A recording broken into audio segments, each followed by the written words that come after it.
Om Namo Bhagavate Vasudevaya.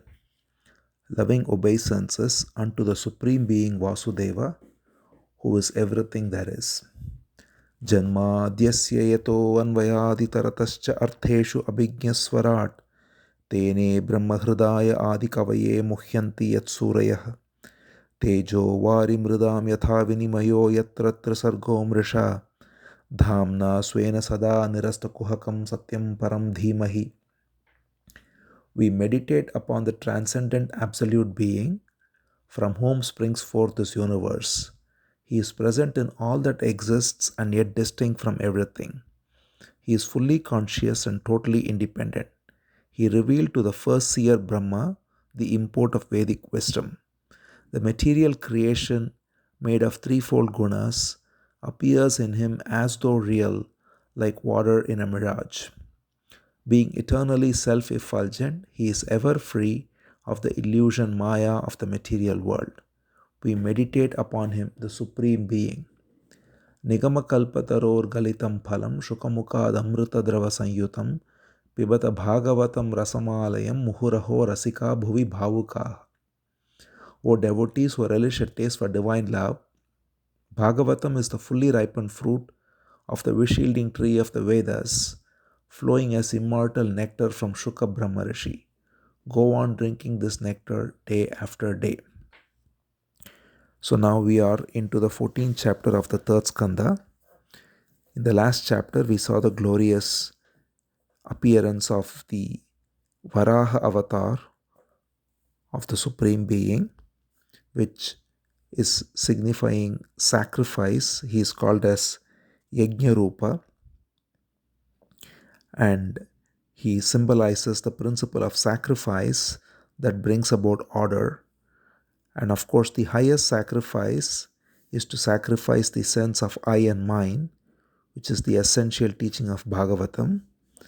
As long as we carry the wrong feeling of I and mine, from that core ignorance comes about all other desires and fears. So, the highest sacrifice, more than sacrificing attachment for possessions or other material attachments, the highest sacrifice is to relinquish the false sense of I and mine. And that's what's represented by Varaha Rupa of Bhagavan. So now Vidura continues, having listened to this wonderful story of Varaha Avatar. Vidura is very glad, but he is not satisfied because, as Maitreya himself said, nobody can be satisfied listening to the Lord's stories because it is nectar that keeps on flowing and one wants more and more.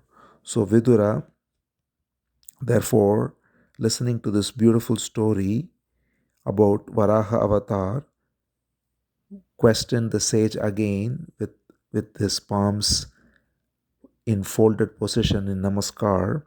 He said, "O great sage, I just heard from you how Hiranyaksha, the earliest demon, was killed by Sri Hari in the form of Varaha Avatar, who represents all sacrifices." He also says here, Harina Yajna Rupina Hiranyaksho Hata. Hiranyaksha was killed by Hari in the form of Yajna, sacrifice. That's what is the essence of Varaha. So Harina Yajna Rupina Hata Hiranyaksha. Hiranyaksha was killed by the form of Varaha, who is sacrifice personified.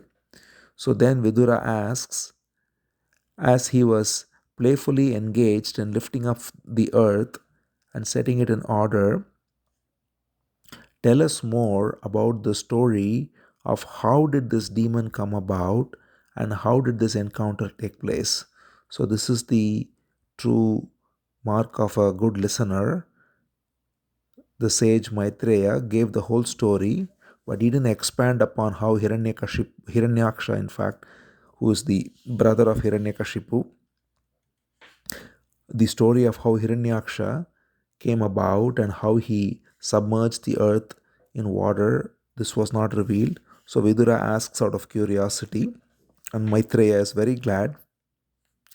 So he says, "You asked a very good question, Vidura, because it makes me recount more of the stories of Sri Hari."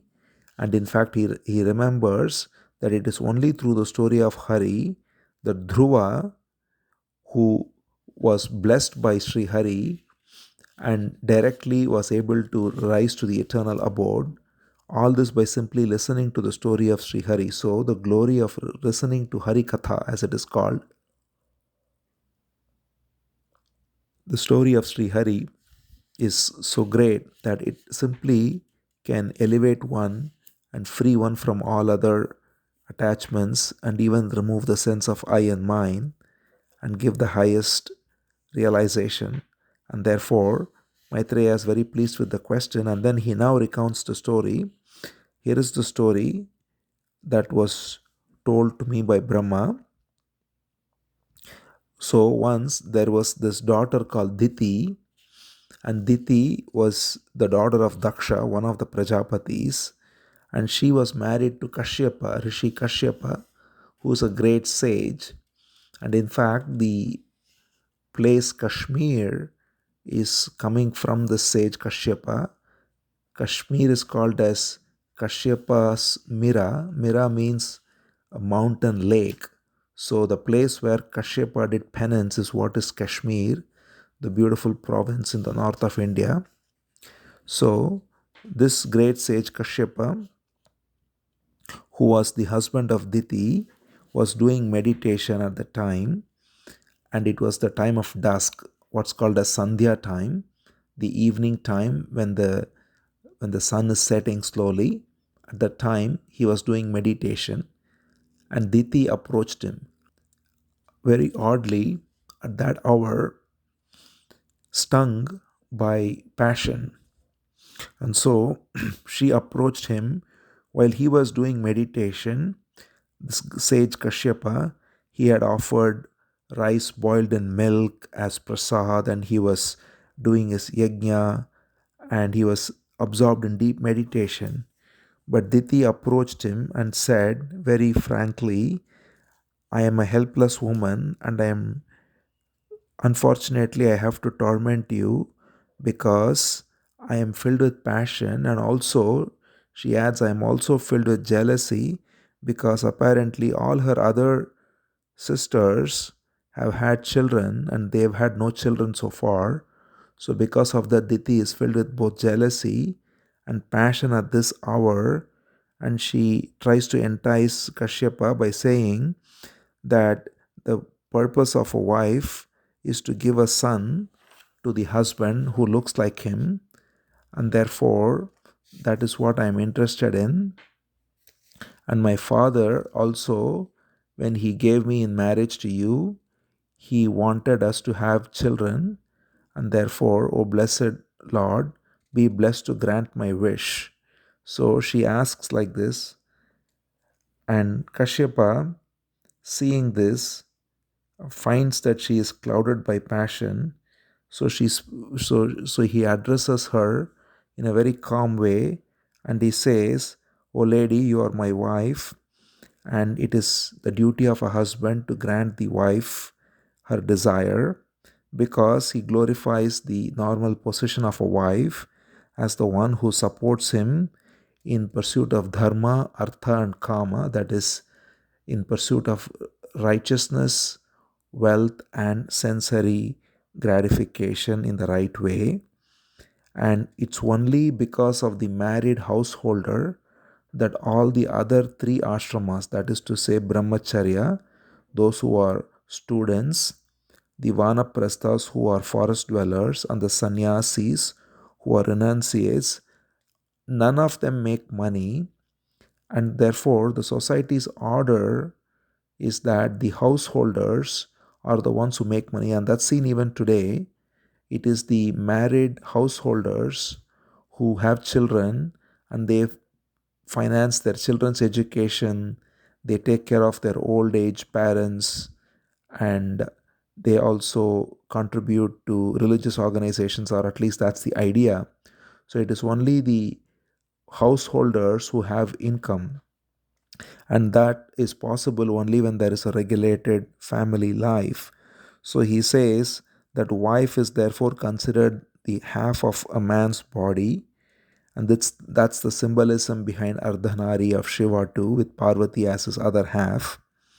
And therefore he says the uh, position of a wife is great, and because of that a man is able to move freely. So he very nicely glorifies the position of a wife, so that Diti can both be happy to hear this, and at the same time he was hoping that she will be coming out of this passion of the moment and recognize the higher principle of how a married life has to be.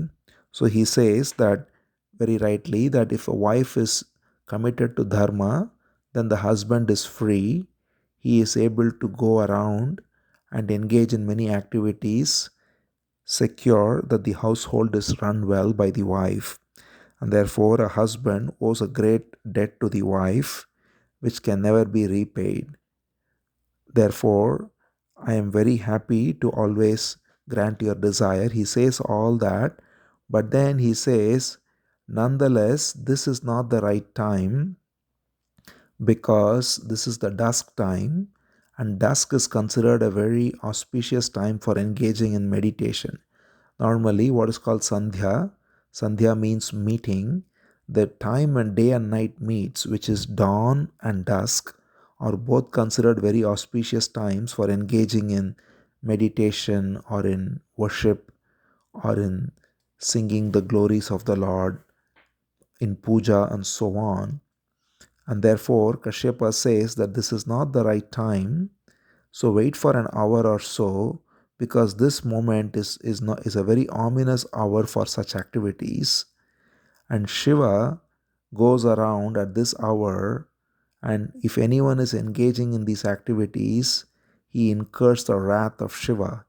He says, and then he glorifies Shiva beautifully with a few prayers, because Shiva represents the Guru Tattva, and that principle which guides us in our spiritual life.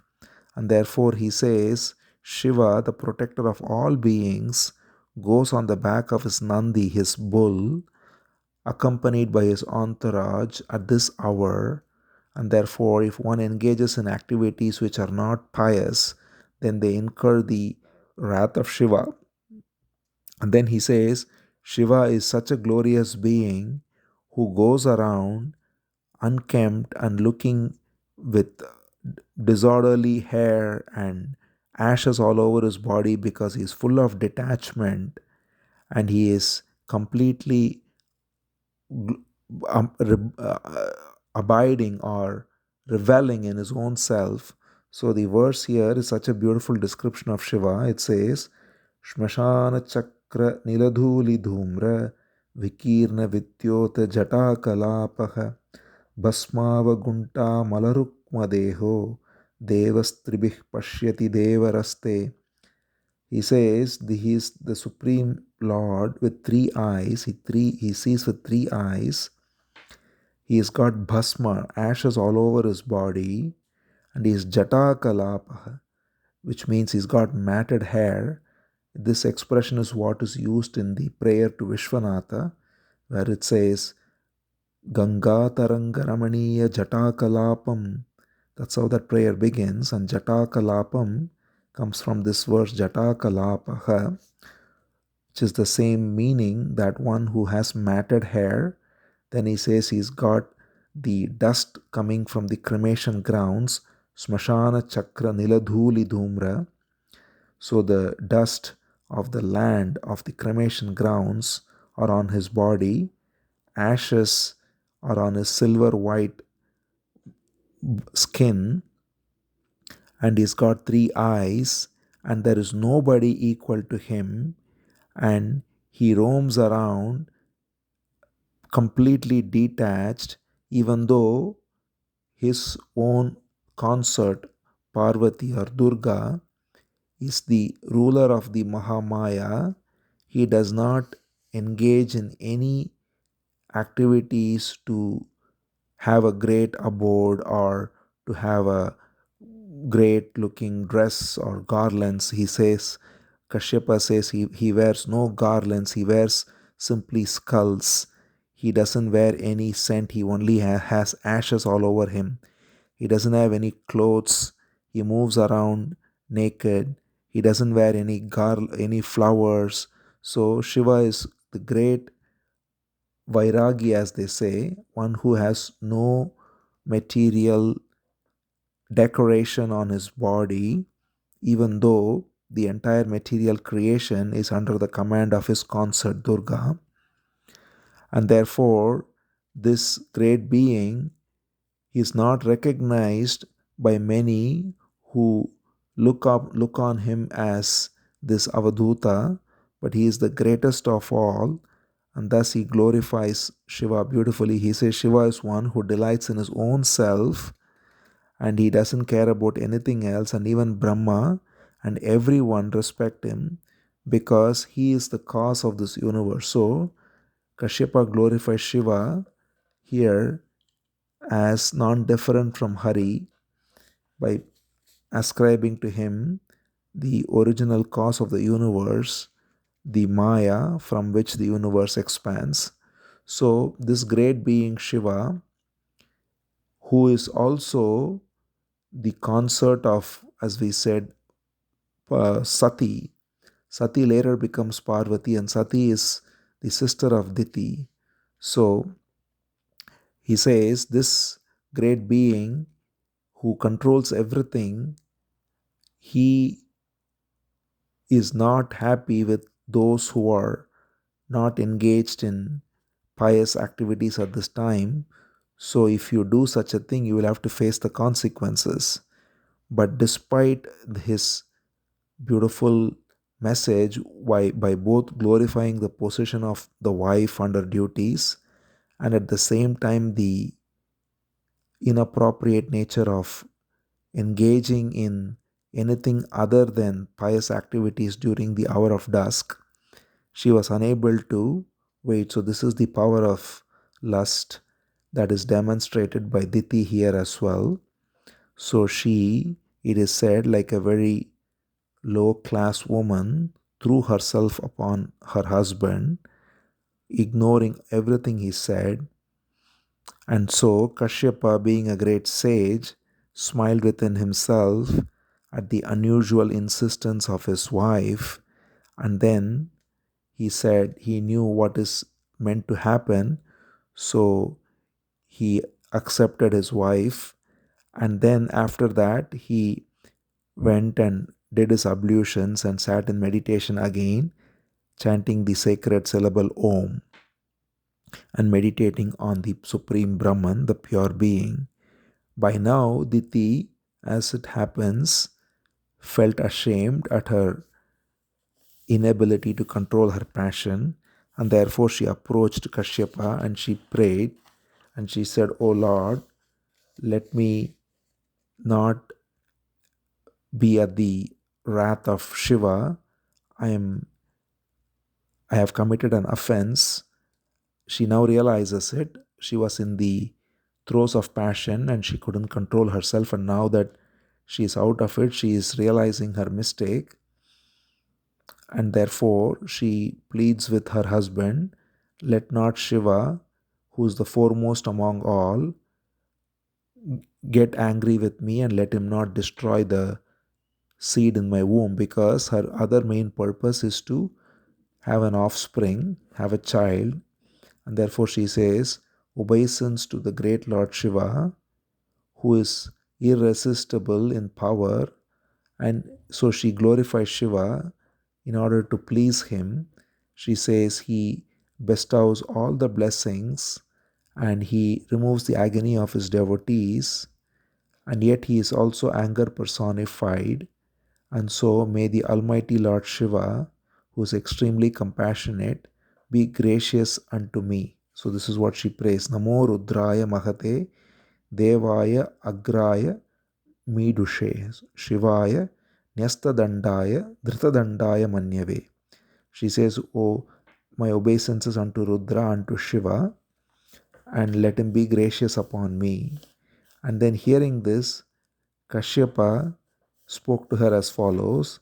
He said, he was very direct with her. She said, "O lady, since your mind was impure and the hour was also inauspicious for this act, it was unfavorable for conception, but you transgressed my command, my suggestion, even though I warned you, you ignored me, and you disregarded what I said about Shiva as well. Because of this, you are going to have a pair of wicked sons born to you." So this is what Kashyapa, being a what's called a Trikala Jnani, a sage who can see past, present, and future. That's why he knew, and yet this is the destiny of the Lord. This is the supreme will of the Supreme Being, and therefore he knew that it cannot be stopped, and therefore it happened, and he knows what's going to come. So he says, "A pair of wicked and unworthy sons will be born to you, and these two sons will make all the three worlds cry because they are so evil. They will kill the helpless creatures, they will kill the innocent people, they will violate women, they will anger the great sages and exalted beings, and they will be a menace to the whole world. And because of that, the Supreme Lord, who is the ruler of the universe, Sri Hari, will himself slay them." So this is what he says, that this is going to be the destiny of for having indulged in this kind of action without listening to her husband or without listening to the warning about Shiva's anger. She did this. So this is a great lesson for everyone, that when wise people give us advice, it's important to recognize it, and if we simply act according to our whims, then the consequences are terrible. So Diti had to face that. So Kashyapa says, "Your two sons are going to be wicked and they will be killed by the Supreme Being Sri Hari." So now Diti settles down and she recognizes that this is better than not having sons at all. In her own weird way, one can question that. But anyway, she says, "I would rather have my sons die at the hands of the Lord with his Sudarshana Chakra rather than their seed be destroyed now." So it's very strange, because sometimes having children, especially in this case, very certainly two evil children, create more harm in the long run. But because of her great attachment to having offsprings, she says, "Let them be born and let them be killed by the Supreme Lord. And therefore, I would rather that they be killed by the Supreme Lord and not under the curse of anyone else." And so Kashyapa now recognizes that she is feeling sorry, and therefore he says, "There is one good thing that will come out of this." And he says, "Even though your two sons are wicked and evil, one of your sons will have four sons, that is to say, grandsons of Diti and Kashyapa, and one of them will be a great being." So this is referring to Prahlada, whose story will come later. So the two sons are Hiranyakashipu and Hiranyaksha. Hiranyaksha is the one who was killed by Varaha, and the story of how Hiranyaksha is born and how he is killed will come in the subsequent chapters. And Hiranyakashipu, the other brother, and how he is killed by Narasimha Avatar will come in the later Skandha. But the son of Hiranyakashipu, which is the grandson of Diti and Kashyapa, is Prahlada, who is a great devotee.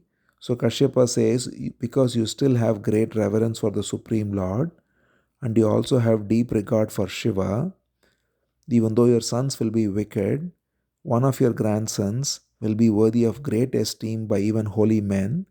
People will sing his glories along with the Lord's glory, which is exactly the way it is. Even today, when we invoke the name of Narasimha, we also invoke the name of Prahlada. The story of Narasimha and Prahlada is one of the most beautiful ones that will come soon in Bhagavatam and displays the highest teaching of both devotion and wisdom. So Kashyapa says, just as gold of low quality is purified by by being heated in fire, the various pious souls will bask in the fire of your grandson's devotion. Such will be the greatness of your grandson, and the Supreme Lord will be gratified with his exclusive devotion. He says that the Swad Drig Bhagavan Yasya Toshyate Ananyadrisha. So Bhagavan, Supreme Being Sri Hari, Toshyate will be gratified by his Ananyadrisha, means exclusive one-pointed devotion. He'll be a great devotee of the Lord, magnanimous, very high-souled, will have no false identification of I and mine, pure through devotion, a mind of great qualities, no attachment to sense gratification, very delighted at everyone's happiness, and very grieved at others in trouble. So, this is the quality of a true devotee, a true Vaishnava, as it is said, one who truly grieves when seeing others in suffering and rejoices when seeing others in happiness. This will be the quality of Prahlada, that he will be such a great being that everybody will glorify him and he will regard nobody as his enemy, and he will rid the world of its sorrows through the light of his devotion. And so Kashyapa blesses her that your grandson will behold in his heart the Supreme Being Vasudeva, who assumes various forms according to his own devotees, and thereby he will be uniquely blessed. So this is the great benediction that Diti gets, and thereby Diti feels much relieved. And with that, this chapter ends with Diti feeling delighted that her grandson will be a great devotee of the Lord and very committed, and will his name will be shining forever. And that's exactly how it goes. So one important quality of Bhagavatam, as we can see, is every chapter ends on a beautiful positive note. Even in this chapter, where Diti engages in an abominable act, and because of the two demons are going to be born, the chapter doesn't end there, but it ends with a benediction that Prahlad will be born the grandson who will bring about great devotion and the highest teaching and will be remembered. So, like this, in every chapter, Shuka Brahma Rishi, this is there are so many aspects of Bhagavatam which are the reasons why Bhagavatam is so beautiful to read. Every chapter ends on an auspicious note, and this chapter, even though we see the origin story, as it were, of two demons, it ends with the auspicious note of a great devotee, Prahlad, to be born. With this, we end this chapter. Next chapter will continue with the story of the two demons, but for now, we end with the auspicious note that Prahlad will be born to Diti as her grandson. Om Namo Bhagavate Vasudevaya.